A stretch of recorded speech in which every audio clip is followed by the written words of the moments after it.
Hello everyone, welcome back. Today I want to talk to you guys about selecting the right holster for your gun. A lot of times people focus on getting the right gun, but they don't think about getting the right holster for the gun. So the holster, especially for the modern striker fired gun, has to be form fitted to the gun, meaning that this holster was specifically made for this Glock 43, okay? You can't just go to Walmart and get one of these soft fabric holsters or just a generic holster. I think to understand what the holster is not just to carry the gun, right, and retain the gun. The purpose of the modern holster this is also the safety mechanism of this gun. This Glock 43 does not have any external safeties.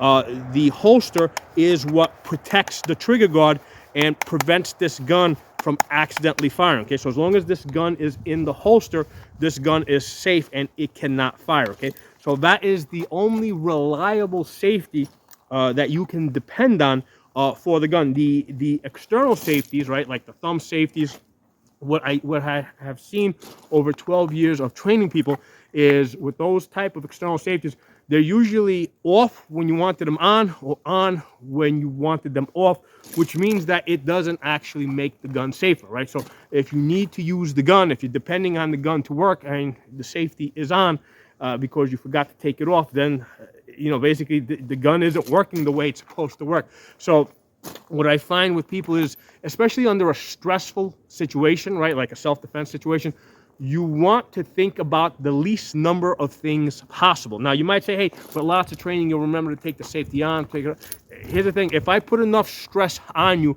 you will forget to do things, okay?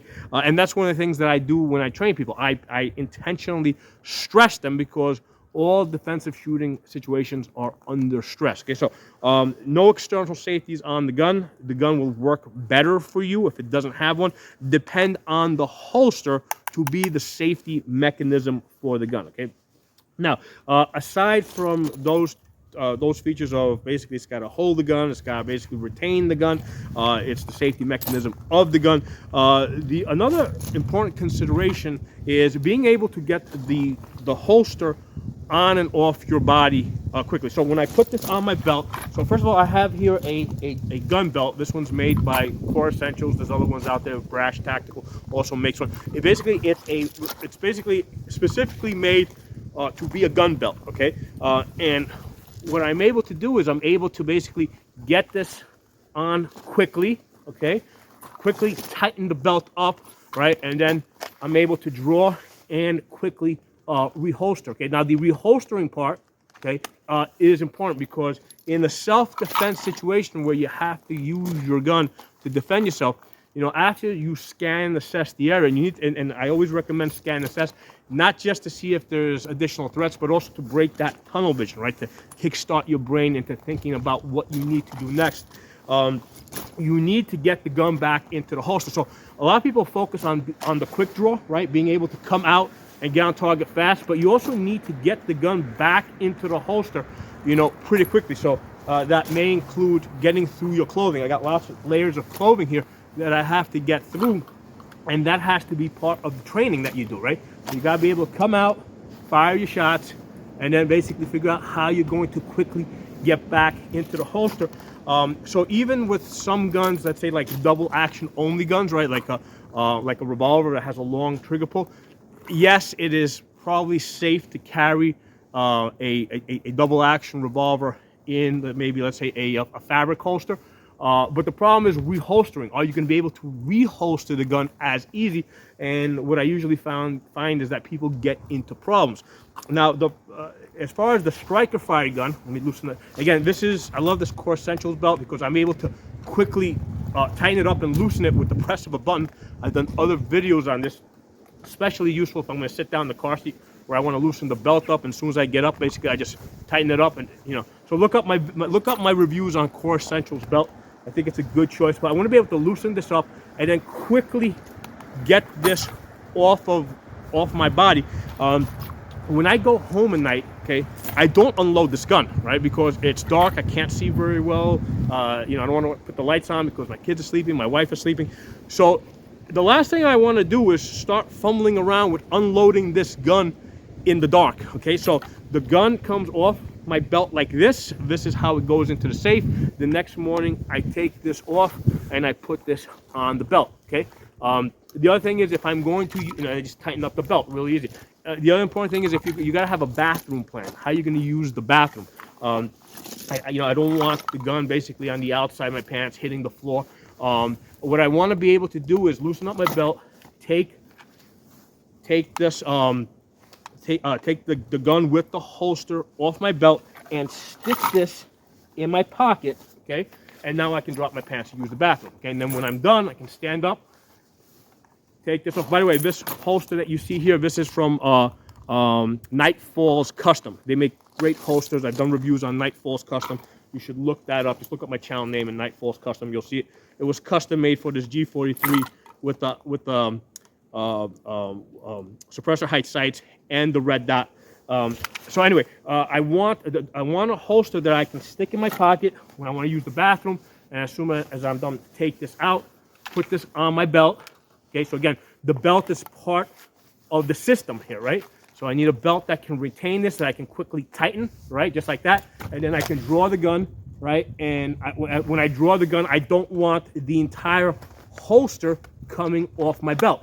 Okay, I just want the, when I draw, I just want the gun coming out of the holster. I don't want the holster come, because I've seen that plenty of times with both cheap, improper holsters, and also with improper belts. People sometimes have the wrong belt, so that when they draw, the entire holster lifts up, and they're here, and basically the holster's still on the gun. So these are the things that you need to practice. You got to have confidence that when you draw, okay, the gun is going to come out of the holster, and then you can safely reholster. The technique for drawing, what I will usually do is I'll basically get my hand on my chest so I'm aware of where my hand is. I'll draw, okay, I'll rotate, I'll join, go to full extension. Basically, I'm pointing this finger at the target, just point straight out, take my shots, come back in, get my hand back on my body, or in this case, clear my garment, and then get the holster, get the gun back in the holster. That's you gotta practice. This is part of the system. You gotta be able to both draw the gun, reholster the gun, but also get the whole thing off your body when you need to. So, for example, if I need to go into a post office, right? There's a stupid law that says that you can't bring your gun into a post office even if you have a carry permit. Makes no sense, but it is what it is. What I want to do is I want to loosen up my belt real quick, take the entire holster and gun off, basically put this in my locked car. Okay, the last thing I want to do is fumble with trying to unload this gun in the parking lot inside of my car, because that's not something I normally do. Okay, if you try to do things that you don't normally do, that's when you're going to have an accident, because you're not practicing trying to unload a gun inside of your car. So don't do it. Right? Keep the gun loaded. Okay, just take the holster off and basically put this in your locked car, and then when you're done, you can come out and you can put this back on your belt. You're going to do that a lot more efficiently and a lot more safely than trying to unload the gun. You're almost guaranteed at some point you're going to have an accident. You may not have an accident the first million times, but I don't know, 1,000,001, you're going to have an accident. So avoid that problem. I generally only load and unload the gun when I'm at the gun range, or if I'm in a designated safe area of my house, like I say my basement, where I know I'm pointing the gun into a wall or something, that's got dirt behind it. That's the only time that I will fumble with loading and unloading the gun. Never in a parking lot, never, in a bathroom, restaurant, or anything like that. Keep the gun in the holster, leave it loaded. As long as it's in the holster, right? You guys can see how quickly I'm taking this on and off, right? As long as it's in the Kydex plastic holster, this gun is perfectly safe. That's where this needs to be. Now, one of the things I want to do is I want to talk to you guys about the safety features of this gun. The first one being the holster, right? The holster is the primary safety feature, right? Again, like I said, the holster serves the function of carrying the gun, retaining the gun, okay? And it protects the trigger guard so that you cannot accidentally fire the gun. I'm going to remove this. Let me put this here for a second. And what I am going to do now is I'm going to unload the gun. I'm going to take out the magazine, put that in my pocket. I'm going to take out the round that's in the chamber, check the gun, point in the safe direction, dry fire the gun, right? What I want to do now is I want to familiarize you guys with the safety features of the modern striker fired gun, again, so that you guys will feel comfortable carrying a striker fired gun loaded with a round in the chamber, because a lot of people are like, oh, you know, it doesn't have a safety on it, or I don't feel carrying, you know, safe carrying it with a round. If you understand the safety features of this gun, you will feel more comfortable carrying it the way it was designed to be carried, with a round in the chamber. So the first thing we're going to talk about is the trigger safety, right? So if you look at the trigger here, there's this little leaf here. Basically, if I push the trigger on the sides here, you'll notice that the trigger will not move back. I have to put my finger on that leaf in order for that trigger to move back, okay? Okay, so if I push down the sides here, that's not coming back. I have to put my whole finger on the trigger. So that's why the holster is so important, because it prevents you from putting your finger there and pulling that back, okay? Because unless that happens, the gun can't fire, okay?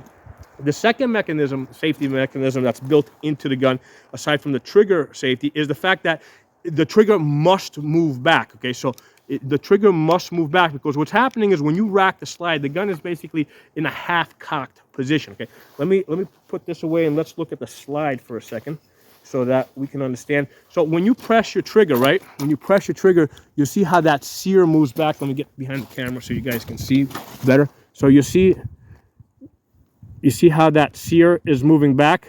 Get this in focus. There it goes. See how this part right here, that's the part that you're looking at right there where my finger is. You see how that moves back? Okay, well, what happens is as you pull that back, what that is doing, it is coming back and down. Okay, so what that does is on the slide here, we take out the recoil spring and the barrel. Okay, so on the slide here, this is this is the entire firing pin on the inside. This is the firing pin lug. Okay, so what has to happen is that sear has to grab this, pull this back, and then drop so that it goes forward. Okay, so what's happening there is the sear is moving. This is your firing pin lug. The sear comes back. It moves it back, drops, and then allows this to go forward. So that sear grabs the firing pin lug, pulls this back, drops, and then this goes forward. So what I'm explaining to you guys here is that unless that sear, right, grabs this, pulls this back, and then lets go, right, the way I just did it, right, it has to grab this, pull this back, and then let go, the firing pin is not going to come out there, right? So the other thing is that if you notice, if I'm pulling this back and letting it go, the firing pin's not coming out through the hole because I haven't pressed the safety plunger. So only when the safety plunger is pressed here will it allow the firing pin to come through the hole, right? So you see that plunger right there? So only, see now I'm pushing forward, it's not coming out. Only when I push this forward is that coming through, right? So that has to be pushed in. So the thing that pushes that is this little fin over here, right? I call it the shark fin. When you press the trigger back, this comes back, this little fin here, right? It comes back, and that's what presses on the safety plunger to get this out of the way, right? So that shark fin comes back, presses on the safety plunger to get this out of the way so that the firing pin will go forward and come through the hole. Okay, so one more time. What needs to happen is first thing that has to happen is that little fin there has to be pressed, okay, because otherwise there's no way that trigger is going to move back. So only when your finger's on the trigger pushes that little fin does that come back. And if you notice when I push that back, you see how that shark fin moves back? Shark fin moves back. When the shark fin moves back, okay, it comes up and it engages the safety plunger here. Only when this gets pushed forward does the firing pin come through the hole. Is the firing pin capable of going through the hole, okay? Only when that, okay, so if I don't push that in, I can push on this all day over here.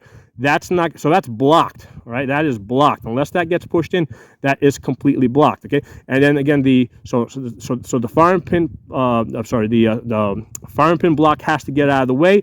And then what has to happen is the sear, which again is this piece back here, right? Has to come back, grab the firing pin lug, pull this back, and then come back and release it. So that's like a slingshot action, right? So you got to pull this back and then let it go.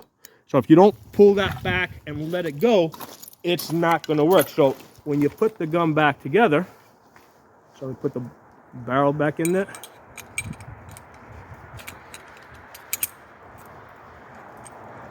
The recoil spring back there, okay. Put this. So this slack that you feel over here, right? That's basically the firing pin.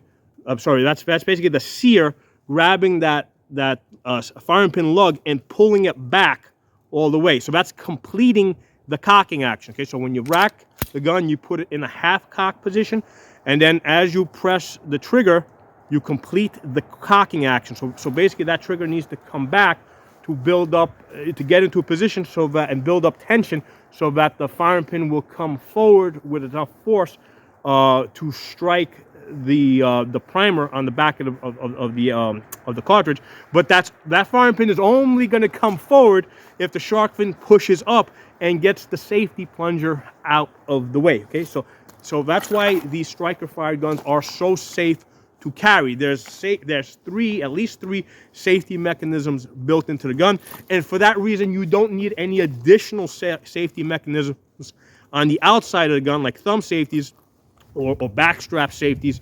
that you can possibly forget. Okay. Now, lastly, let's go over the loading procedures for this gun. Let me do this. I'm going to put this, because we know the gun's not loaded, I'm going to put this in the holster. I'm going to get this back on my belt. Okay. Right. Tighten this up. Right. And again, you want to test it. Make sure that when you draw it, that only the gun comes off the belt, not the holster. So now what I'm going to do is I'm going to take the gun out. I'm going to take the magazine, right? I'm going to put the magazine in. I'm going to chamber around, drop the magazine, because I know I got to round the chamber now, right? And now what I'm going to do is I'm going to take that extra round. I'm going to top off my magazine. Now you notice that I put the gun in the holster because this is the safest place for the gun to be. So while I'm doing this, I'm not putting the gun on the counter, or on a table or something. I'm putting the gun in the holster. That's the safest place for the gun. And now after I top off my magazine, I'm going to put my magazine in, give it a tug to make sure it's in there. Maybe give it a little check over here, make sure I got around the chamber. Push this forward all the way, make sure it's forward all the way. And now I can put the gun back in the holster. And now the gun is safe to carry. Okay, so these are all the things that you have to consider with carrying a gun. If this is only a small fraction, that's why one of the things I tell people is, just because you buy a gun and you know how to shoot with the gun and hit the targets, there's lots of other things that you need to know. You gotta know the practical aspects of carrying a gun. Okay, so these are important things, like how you're going to use the bathroom, right? You've got to be able to loosen up your belt. You got to have the right belt, loosen it up, get the gun off your belt, get in your pants. Now you can drop your pants. When you're done, pull your pants up, get the gun back on the belt. Okay, quickly tighten up the belt. Okay, and now have confidence that when you draw the gun, it's going to come out of the holster, and you're not going to pull the whole holster, off of your belt. Okay. So one of the things I advise people is go find instructors in states, right? If you're in like one of these anti-gun states where you just got your carry rights, most of the instructors at these gun ranges, they might be really good at giving like target shooting instruction, but they probably have not been carrying guns for a very long time. Even if they're police officers, they're carrying guns under very different conditions. Okay, to some extent, here's the thing: if you look at a lot of the police stations around the country, if you go to the locker room, there's actually bullet holes in lots of the locker rooms from negligent discharge. Okay, police officers can get away with making mistakes like that.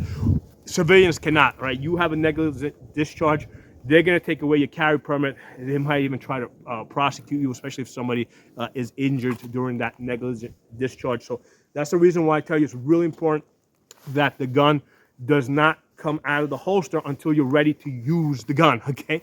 Gun stays in the holster You know, I've done other videos on why you shouldn't be using your gun to like issue warnings, right? And that, you know, because again, trying to use your gun to issue a warning to somebody, basically they're gonna charge you with like terroristic threats and stuff like that. So gun stays in the holster. You don't make any references to the gun until it's time to actually use the gun. Right now, gun is coming out of the holster to actually be used. That's just how the laws are set up, right? The laws, you don't have any protection in the law for issuing warnings, right? You do have protections for defending your life. So that's what we have to fall back on, right? We only have legal protections for defending our lives with the guns. There's nothing in the laws about issuing warnings to protect your life. So stay away from the warnings. Gun only comes out of holster to be used. Other important thing, now that we're kind of mentioning this legal stuff, make sure you have a prepaid legal service, a lawyer on call, because especially if you're in one of these anti-gun states, okay, if you anything gun related, and cops, they're gonna try and at the very least take your carry permit away, or worse, prosecute you. Right? So I use U.S. Lawshield. The reason why I use them is because they're cheap. It's $11 per month, okay, with the coupon code, and the coupon code is Pocono Shooting. All right, you gotta go through the website uslawshield.com. All right, or the app. If for any reason this promo code's not working at the website, you download the app. It's and just in the code field enter Pocono Shooting. That's gonna get you some discount. It's different from state to state. In some states you get the $20 sign up fee waived, right? So you don't have the $20 sign up fee. In other states you get like 2 free months. In some states, right, I think there's 10 states where you get both. They both waive the sign-up fee, and you get 2 extra months. In fact, I think there's in some states, not only do they waive the sign-up fee, and you also get the first month free, right? What that means is that it doesn't cost you anything up front. So you can use this time period to call these guys up or email them and ask questions like, you know, because here's the thing, especially if you're in an anti-gun state, the laws are going to go through some rapid changes. You need a lawyer that you can ask questions, right? Don't just go on the internet and try to get legal advice for the latest gun laws. Because, for example, I'm doing this video today. You might see this video 2 years from now, right? So, you know, even if I try and give you some legal advice, by the time you see this video, it might have changed. So that's why you need a prepaid legal service. There's lots of them out there. There's lots of them very good out there. Some of the other ones that I looked at were like $30 a month, $35 a month. These guys are $11 a month. So they're by far the cheapest that I've been able to find. Right, and then if you use the promo code, you get you get free months and you get sign-up fees waived and all the other stuff. Here's the thing, I live in a very low risk area, right? There's almost like zero chance I would really need to use my gun in self-defense. But the way I use these guys is I call them, I email them or call them up, and I ask them gun questions, right? Like, is it legal for me to carry this unserialized Polymer 80 that I built in my state? And I kind of knew the answer, but I wanted to get it from a lawyer in writing. The answer is yes, I can carry this in my state.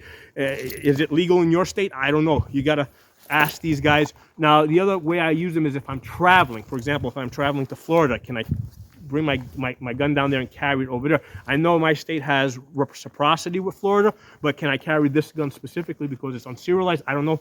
I'd have to ask them. What states can I, if I'm driving down there, what states can I carry the gun in along the way? They'll give me an itinerary where they'll tell me that, okay, in these states you can carry the gun. In these other states over here, you should unload the gun and keep it unloaded in your trunk. And then they'll probably tell me, like, in these other states over here, don't bring the gun at all. Avoid these states altogether. Here's an alternate path so that you can get to your destination without going through those states. Okay, so really important to have a lawyer that you can ask these type of questions. Now, my regular lawyer charges like $250 an hour, right? The lawyer that I use for my regular business, I don't want to call that guy up because as soon as I call him up on the phone, he's already running the clock, okay? And his hourly rate is $250 an hour. So I use these guys, which are pretty cheap, and I ask these guys the question, right? So there's your promo code. I hope this information was useful for you guys. If you got any questions, drop it below in the comments. Even if you know all this stuff, perhaps you know other people that will benefit from this information. So please share this video, pass it around. We want to get this information out there, especially to the new concealed carriers that think that they're gonna, go buy a Glock and then go buy a cheap fabric holster from Walmart, right, and carry the gun that way. Okay, so they really need to know. I've actually had I've met up with new gun owners at the gun range where, like, I had women with loaded guns that had basically had just thrown it into the purse, right? You never want to do that, because you throw a loaded gun into the purse, there's all sorts of stuff in there, like lipstick, pen, that can basically activate the trigger guard, right? If you're gonna carry the gun in the purse, it has to have a separate compartment, with a built-in holster to carry the gun, right? But you never want to throw a loaded gun into a purse, because your pens, lipstick, all that stuff is gonna hit the trigger and it's gonna fire the gun. So I've actually seen this. So just because you know that you should be carrying the gun in a proper holster doesn't mean that your friends and family know. So try to repost this information, try to spread the word out there. Okay, thanks for watching. I will talk to you all soon.